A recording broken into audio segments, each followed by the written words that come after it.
Hey guys, it's Drax. Since it has 3 directions of lattice linked to it in a position near the centre of the map, TI Alloys is a base that gets a lot of action.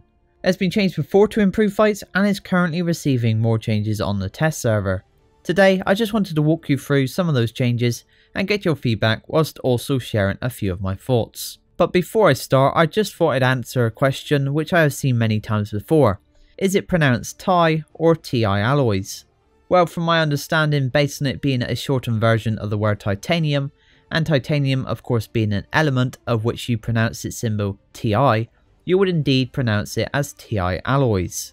Technically, it should have been called titanium alloys though, as you normally don't put an element symbol in the name of something else. So if we start on the west side of the base, a couple of buildings have been added along with a rocky wall as part of the terrain. The buildings cannot be accessed currently, so they just work as a barrier on the west-southwest side. On live, you often see HE lightnings firing in from this direction camped by the tree, so this feels like a good change. I however would like to be able to walk through the buildings in the future and possibly this section made into a tunnel. Next we have the vehicle terminal, which starts on the west side of the base, but the road leads you down and to the south where the devs intend players to attack from. It seems that this space has been allocated for Sundra deployment on the east side of the base, so generally it's going to be easier attacking from the crown. Coming from Alatum, since the best spot is on the east side, you are covered by the rock terrain and buildings as you drive around from the west, but you'll have to worry about other enemy players that might be coming or firing from the crown. Another problem we see currently on live is tanks firing from the hill, down at this side and the doorway. Well, recent pictures of changes from Rare on Twitter show some work going on at the crown to help resolve this, possibly blocking that side. There's also a bit more exciting work going on at the crown concerning movements of the capture points, even one being underground, but please note that these are early changes that aren't on the test server yet. Back to TI, and if we go down the hill coming from Ceres on the north side, the terrain has once again been changed to direct attacking flow.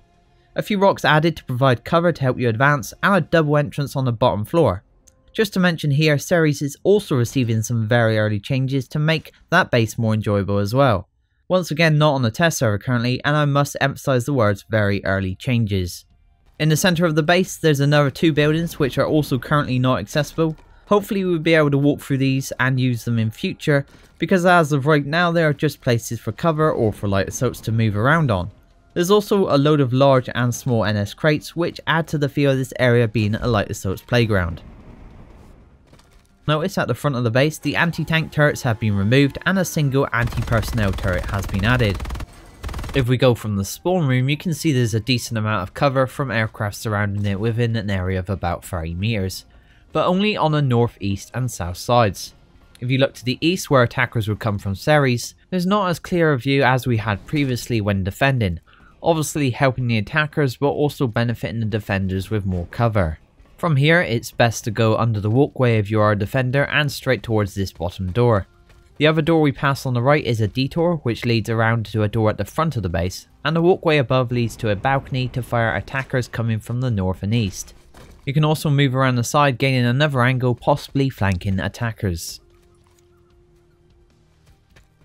When looking inside the capture point building, you'll see that the point is now located on the ground floor.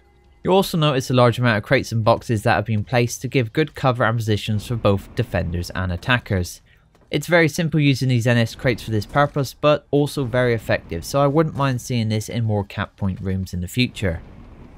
If we go up the stairs, which are on both sides of the room, the first thing you'll probably notice are these shielded windows. Also a few more crates up here for cover and a couple of doorways which lead out onto another walkway. It's pretty well covered from both air above and tanks that might be to the east, and this one takes you to the right and down some stairs to the front of the base, close to where the best Sundra spawn seems to be.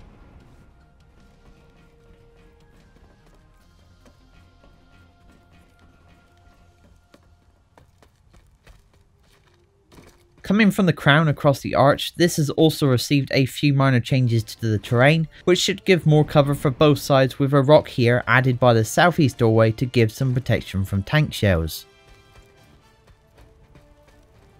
So overall, I would say there's still a little bit of work to do at TI Alloys, but it's good to see this base and the surrounding ones get looked at, so hopefully we can have better fights at them in the future. So I want to know what you guys think. Is this better than what we have on live, or would you like to see other changes that I haven't mentioned in this video?